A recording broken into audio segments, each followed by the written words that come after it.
Assalamualaikum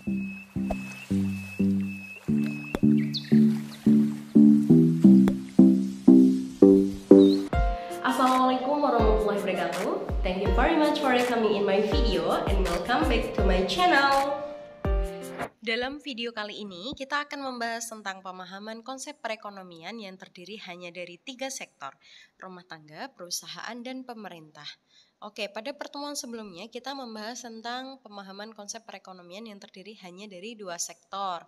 Nah, kalau kali ini kita 3 sektor ditambah pemerintah. Kemarin kan kita bahasnya rumah tangga dan perusahaan.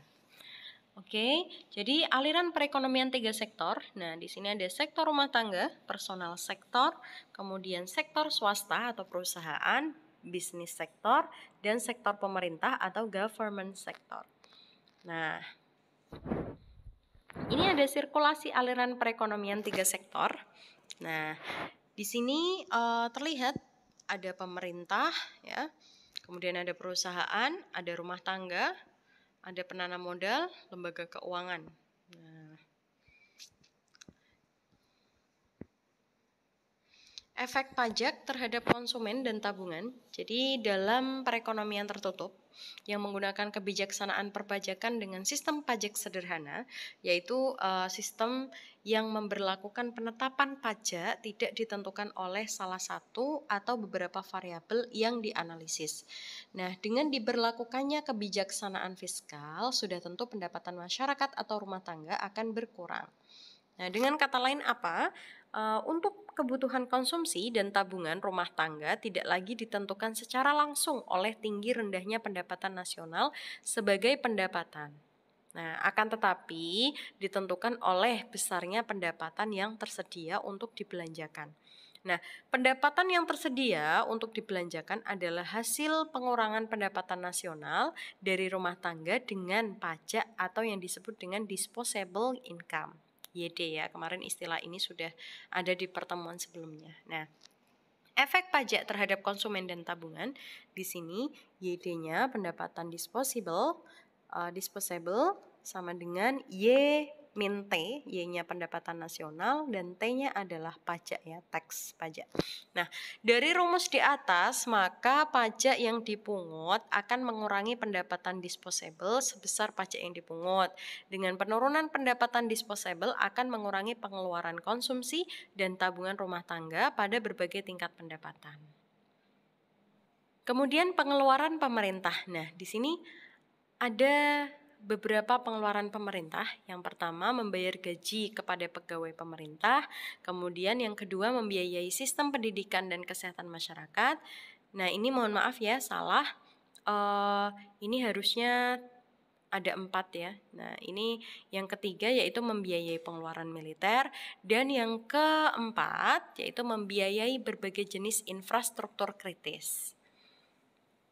Nah, kemudian penentu pengeluaran pemerintah, di sini ada tarif pajak, kemudian tujuan kegiatan ekonomi dalam jangka pendek, pembangunan ekonomi jangka panjang, dan pertimbangan politik serta keamanan. Nah, fungsi pengeluaran pemerintah sendiri, di sini ada kurva. Nah, ini bisa dipahami. Untuk lebih jelasnya, kalian bisa melihat di bukunya Sadono Sukirno ya. Di sini ada tambahan pengeluaran ketika panahnya ke atas pada G1, kemudian pengurangan pengeluaran panahnya menurun ke G2. Nah, kemudian ada contoh keseimbangan perekonomian 3 sektor.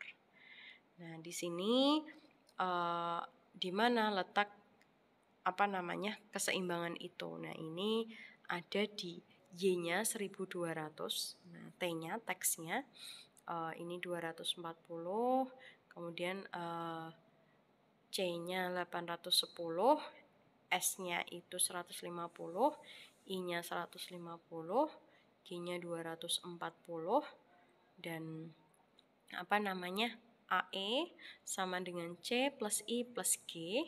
Nah, ini 1200. Nah, dikatakan seimbang ketika tadi Y-nya sama dengan AE.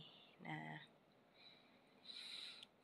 Kemudian contoh keseimbangan perekonomian 3 sektor tadi yang dikatakan seimbang ya pada angka 1200, Y-nya sama AE-nya.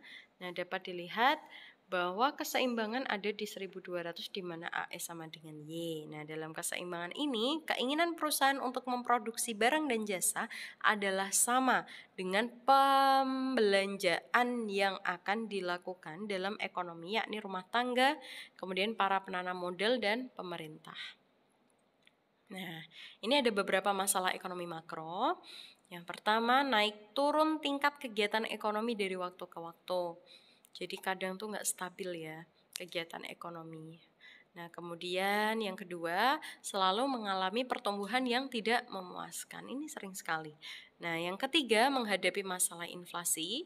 Ini juga selalu menjadi permasalahan ya, menghadapi masalah inflasi. Kemudian yang keempat, menurunnya kegiatan ekonomi hingga mencapai tingkat konsumsi tenaga kerja yang rendah.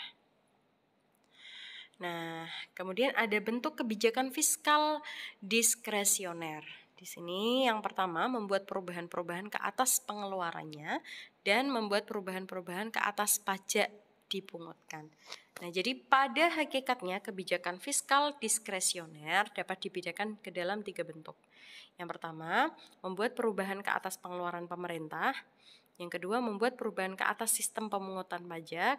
Yang ketiga, serentak membuat perubahan dalam pengeluaran pemerintah dan sistem pungutan pajak. Jadi yang ketiga ini lebih menggabungkan.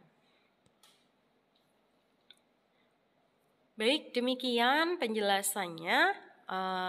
Jika ada pertanyaan dan kalian silahkan bertanya di WA Group kembali untuk berdiskusi, dan silahkan kalian saling bertanya dan saling menanggapi.